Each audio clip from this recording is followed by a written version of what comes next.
This is Justin Wong. Justin has played plenty of games in his life, and he's won a lot of them, just, not this one. He's won way more than he'll probably ever lose. And after ducking a hustler for months on end, Justin is putting his sterling fighting game reputation on the line in the name of charity. One hitch: this isn't technically a fighting game, but in a lot of ways, it's as close as you can get. Chun's back fierce won't save him here, though. Bird Up isn't just another player, and this game isn't quite Street Fighter, or Tetris, or even Puzzle Fighter. Welcome to Magical Drop. Oh no! This is definitely try hard for sure. Oh, I was trying. Ah! Bro, my man smoked me, bro. God damn, that was free.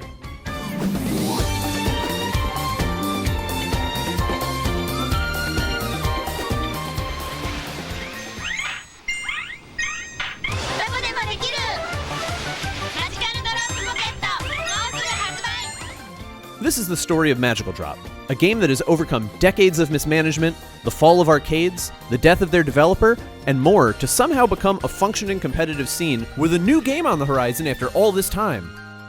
So Magical Drop is a action puzzle game, kind of in the realm of like Puyo Puyo, but instead of everything locking in at the bottom of the screen, Magical Drop's puzzle balls are at the top of the screen, and you could freely rearrange them. If you create a column with 3 or more, they disappear, and your goal is to either kill your opponent by sending them trash, or beat them to the quota number, which is like a countdown of how many bubbles you've popped. And they're kind of mutually exclusive. If you're trying to bury your opponent and sending them lots of garbage, you're giving them tons of material to clear to get to quota faster than you. He was always at the top. I felt like he never had a problem. I never gave him any problems.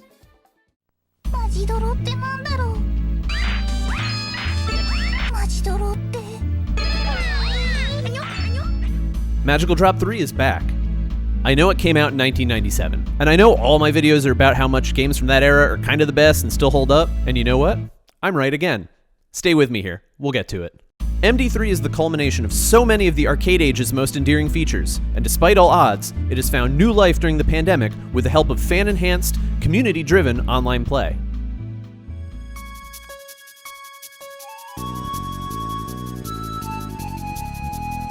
Maybe even just the fact that we're still around is pretty wild to me. You see a lot of games that had bigger audiences at some point kind of fizzle and no longer have folks kind of supporting them or beating the drum for them.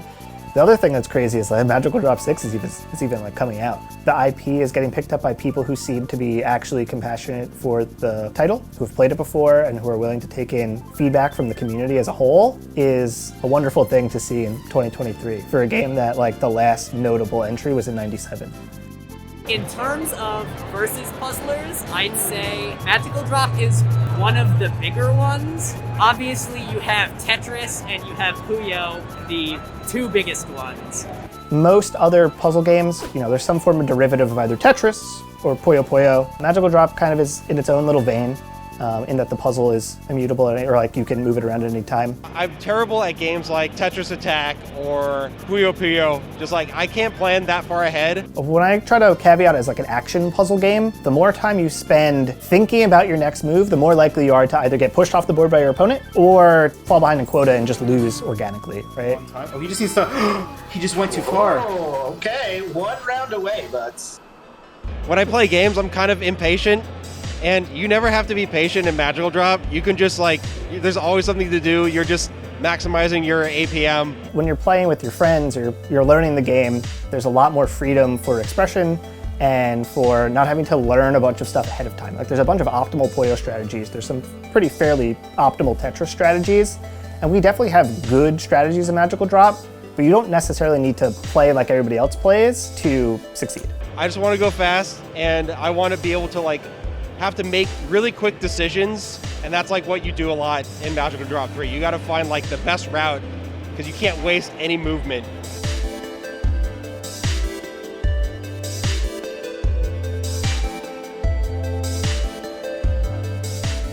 When you're wandering the floor of an Evo or a Genesis, you might notice the arcade section has plenty of familiar games each time you go.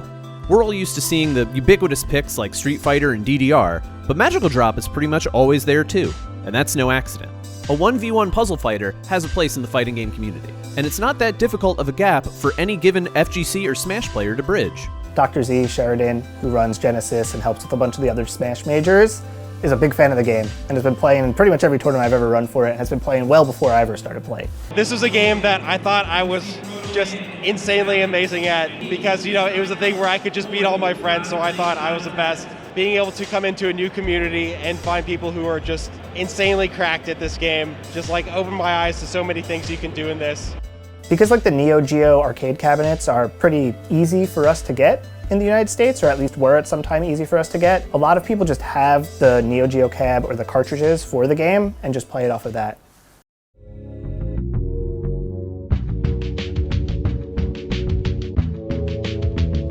I actually stumbled across some people at Big House playing Magical Drop 3.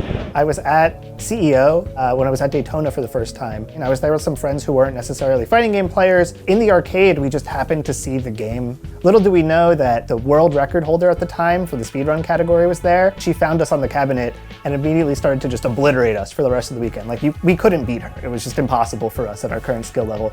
I think that was kind of enough drive to be like, okay, this game is fun and it clicks really well and I can teach it to new people. But there's also this category of folks who are, at my current skill level, untouchable. Recently with COVID happening, I noticed that there were some people who hosted online brackets for this game, and I just jumped head first. There are a lot of reasons why puzzle games, and especially Magical Drop, fit right in among fighting games. And fighting game players can carry their trash talk and their fundamentals seamlessly over. Arcade culture back in the late 90s was close to the peak of arcade culture, right? Like, people were going, that's the only place you would get a lot of these games. I've been playing Magical Drop for, I would say, probably more than 20 years. I've heard from people like Justin Wong or Casa Bunch. They play Magical Drop because it was the machine that was next to the Marvel machine or the Street Fighter machine at their local arcade. And when you weren't on that game and you were waiting in line for your quarter to come up so that you'd play whoever it was in Marvel, you would just slip on over and play Magical Drop, and you'd eventually get good at both of them. I think Smash players appreciate the speed of it. It's really easy to pick up. It's really obvious to learn how to play. It's still that competitive side, right? It's a 1v1 game for the most part, and you are trying to do better than your opponent. And I think that normal level of competitiveness that most fighting game players have will carry over to puzzle games. Another thing about Smash and Magical Drop that they have in common is you can always see the next level above. You can always see what you need to do to get better. People are worried that there's a lot to learn, right? Or that they need to be smart to play a puzzle game. And I can tell you that's definitely not the case for some of them, my own included. Having the ability to execute, especially in a game that's as fast as Magical Drop, or a game that's as fast as some of the fighting games like Melee or Street Fighter or whatever it is, it carries over, right? Your muscle memory's there. You play on the same implements, and they always used to share space in the arcades. Puzzle games slot in pretty easily amongst those games for folks who are hanging around.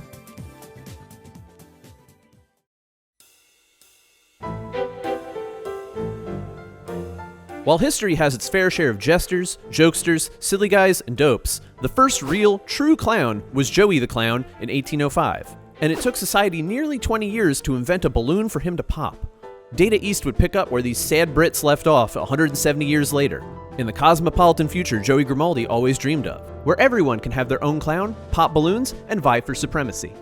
Originally called Chain Reaction in the West, Magical Drop hit the arcade gaming circuit at exactly the right time. The popularity of arcades, with their quarter-based economy, massive cabinets, and social hub atmosphere, was approaching its zenith. So there's 3 editions of Magical Drop. First one's called Chain Reaction. It's a lot of first iterations of a thing that becomes a series, right? They're exploring the idea, but they don't have any of the refinements that later games have. The patterns are all flat lines. It's not super dynamic. There's not much variety between the characters. In the second game, they add some more characters and the characters have patterns, but there's only 12 characters. Magical Drop 2 is, I think that's really where it kicked off. A lot of this, the merch and stuff I have is for Magical Drop 2 specifically. They really refined the formula. They found the sauce. They started rolling out more characters that people really liked. Puzzle games could, in theory, brand and style themselves in the wild or not so wild ways that fighting games never could. Magical Drop strikes a fascinating balance here with humanoid characters that resemble a fighting game cast, with medieval occult styling and that silly little wrist-wrecking clown. I used to go to Scandia Arcade in Rohnert Park all the time. You know, the arcade was like the place to be in the 90s as a kid, and I was just like immediately enchanted by it. I'd always play like Puzzle Bobble and all those other Batch 3 games, but this one just seemed really fast and really interesting, and the graphics were really fun. I've always had kind of an interest in like tarot reading and occult. The characters in the game are all based on the various tarot cards, and I think that was one of the first things that drew me to it when I saw it in the arcade. If you are somebody who's familiar with tarot, there's the major and the minor arcana. The major arcana are all the named cards that most people know: Sun, Empress, Justice. All of those major arcana cards, I think there's 26, are actually characters in Magical Drop. Everyone is represented in Magical Drop 3. They've all been personified. Each of them have their own distinct personality in the game. Magical Drop was a new contender in an already crowded field of puzzle games. It needed a way to grab people's attention away from juggernauts like Tetris and Puyo Puyo.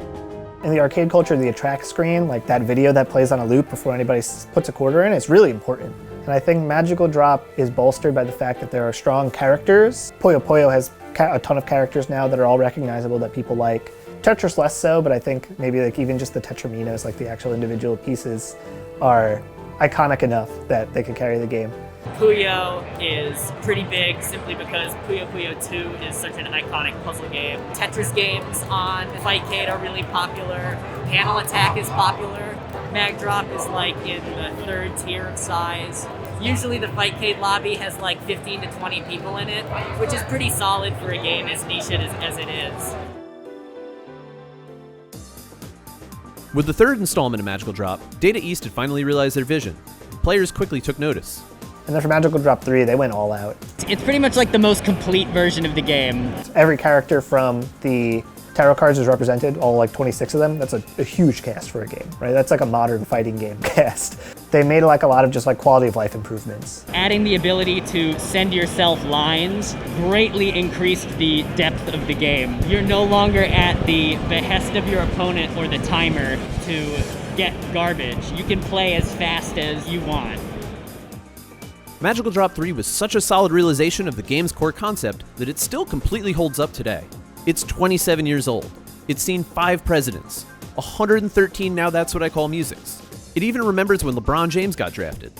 So I think everybody kind of just gravitates towards 3 because not only is it the last arcade one that everybody remembers, but it's been ported to PlayStation, Xbox, Switch, pretty much all the modern consoles you could think of. It was a new peak for the series, but unfortunately, it was also the peak.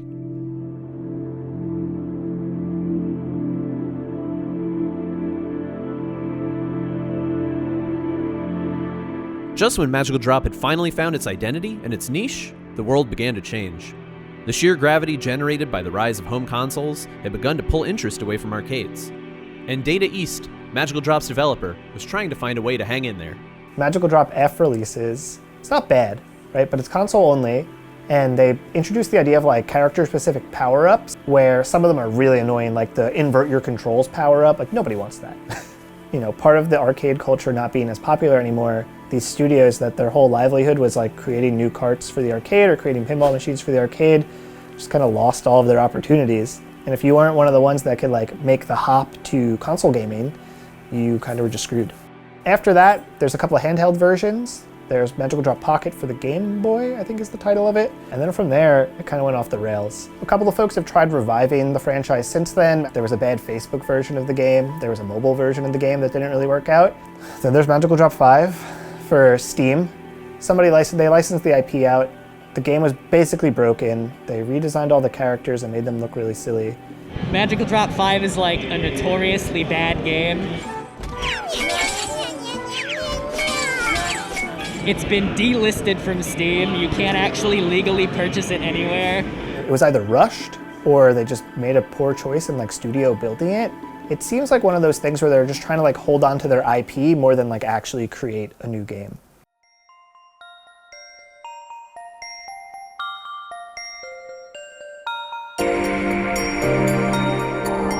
most game franchises simply do not survive the type of dark age that Magical Drop spent the lion's share of the last 2 decades lost in. That's more than enough time for an entire generation of gamers to have turned over, and for a new generation to have simply never heard of the game at all. But there were always little nods here and there.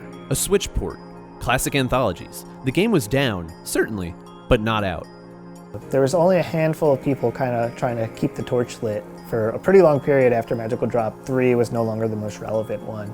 And I have to give credit to a lot of those people, whether they were in Japan just playing at the arcade on like a monthly basis, or folks like Ballier in France. So there are folks who are trying to like keep the dream alive, but there was definitely a period in between where it was nothing more than like a novelty that you saw maybe at an event or in an arcade.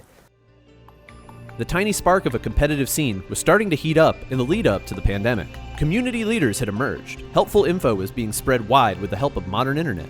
And then, something terrible happened that offered a bizarre, gamer-friendly consequence.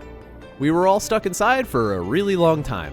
To cope with the brutal reality of the pandemic, we all played a frankly absurd amount of video games. That rising tide lifted Magical Drop out of a deep, deep slumber in more ways than one. It turns out old-school puzzle fighters like Magical Drop can be very, very Netplay friendly. Fightcade's a program where you can play ROMs from various systems, which is awesome. The rollback netcode, keeps things smooth on both ends. So Magical Drop 3 is the standard, and you can connect to people pretty much anywhere in the world, and it runs great. In puzzle games, I will send you trash and you'll send me trash, but we don't ever really directly touch each other's board. If I get a rollback on Magical Drop, I can just react immediately, right? Because there's nothing that the opponent's doing that will change my current strategy, right? Maybe I have to hit the input one more time to get over a column or two. We all needed something to do during the pandemic when everything was locked down. We basically started having these monthly events organized by Bird Up over Fightcade. Before Bird Up started hosting tournaments, around the start of the pandemic, there wasn't really a regular tournament scene at all, as far as I know. Finding a new community was really the best thing to fill in that gap, because I'm just so used to interacting with the Smash community in person through like Smash Fest and tournaments. And when that disappeared, I needed something to replace it. For me, I was bored as fuck.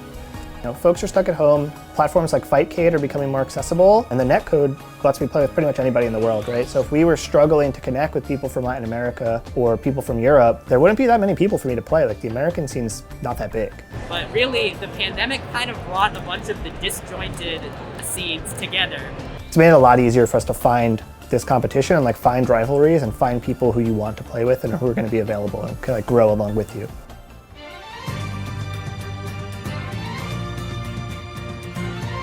I enter pretty much all of the events. Bird Up hosts a ton of great events. I was initially kind of apprehensive about it because when you join a new community, you have no idea what the vibe is going to be. Making sure that there's a place for other people to learn about this game and come and play it and meet people and have a positive atmosphere around it is kind of the thing that I take the most pride in. We have monthly tournaments and we've been having them for at least 2 years now. I created a whole entire website of content to get people into the game. But the Discord has exploded in popularity. It's much, much more active than it was before the event started. The modern incarnation of the scene, right, since the start of the pandemic, that's run mostly by me, we had 20 entrants at our first tournament, which was really surprising for me. I was like, well, this is cool. People seem to like it. Let's just keep doing it. And it's been 2 years, I don't know, they're almost 3 years at this point that we've been running events for Magical Drop. Every month online, we haven't missed a month. And Puzzle Wednesday also hosts a lot of online brackets. They do a bi-monthly. At Puzzle Wednesday, Magical Drop is always one of our biggest events. Never really had the opportunity to play it with as many other people as I have now, with the league that we started in the pandemic. We have folks all through Mexico. We have folks in Latin America, namely in Argentina and Brazil. And then there's a lot of players in France and in Spain, because arcades are still kind of thriving there for a while. And there's a Japanese scene too. Right, and they play still in person out of an arcade at Mikado. I think we have a great bunch of people. We have people at all skill levels. Everybody that's joined and stuck around has had a great time, and they find people that they get to play with.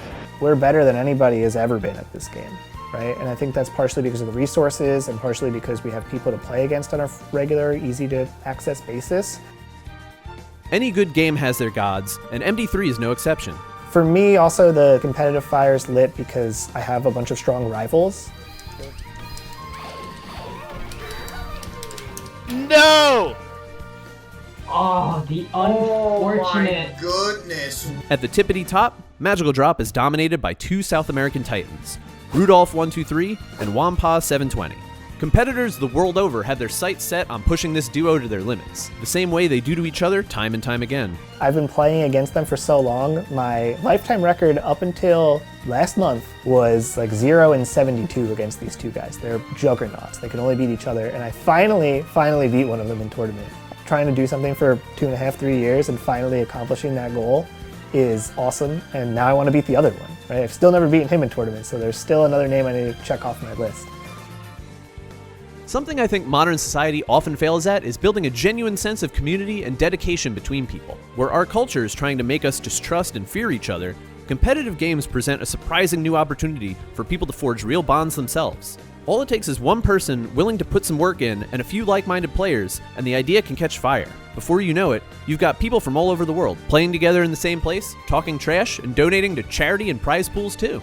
I mean, if you've ever seen me at a tournament like Genesis or Big House for Magical Drop, you've probably seen me carrying a pamphlet like this.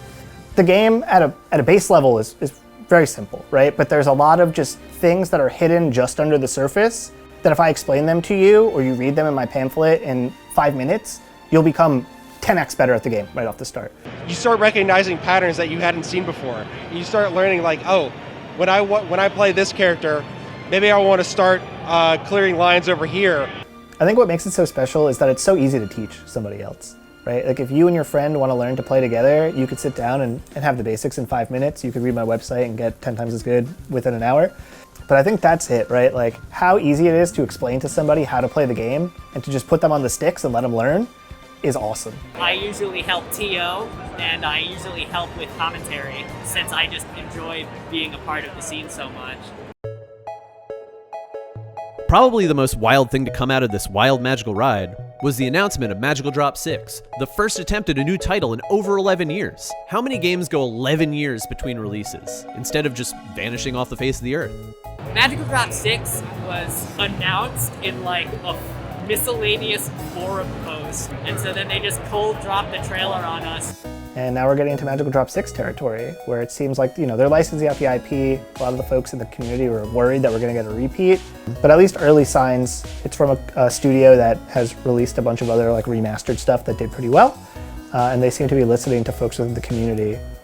Even in the worst case scenario, it's gonna bring a lot more attention to Magical Drop. A lot of folks who are kind of on the outskirts are getting like excited for a new release. Even if it's not like the best version of the game, people who like Magical Drop 6 are definitely going to like Magical Drop 3. The opportunity that we currently have with Magical Drop 6 and it being on Switch and PC is like huge, right? When you get a game that is so niche, that gets a new title that people actually start to pick up, it's always going to be super duper promising for the scene. When Tetris 99 became free on the Switch, how many of those people ended up being like Tetris Grandmaster players or like Tetris Championship players, right? Because that game is starting to skew a lot younger than it used to be. Like, this is a pretty critical moment for us as a scene. One way or the other, we'll still be here, but the opportunity has never been higher for us to like really grow.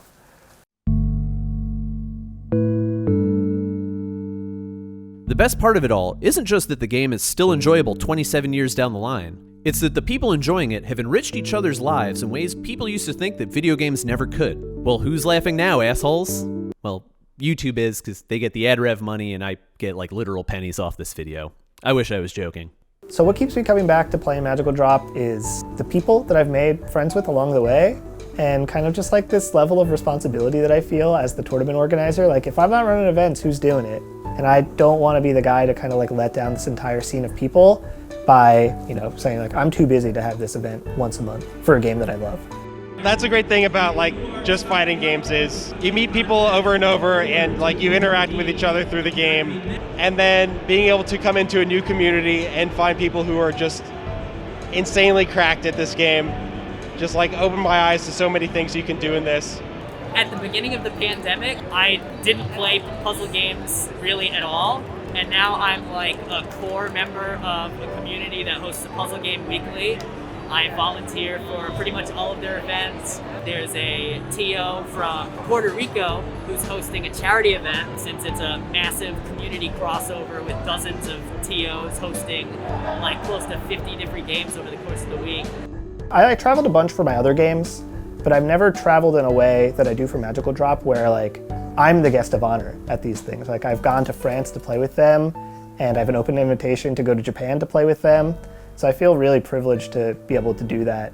Yeah, just having a lot of people that you can reliably have a great time with every day and meet up every month for these tournaments, it got me through a lot of things.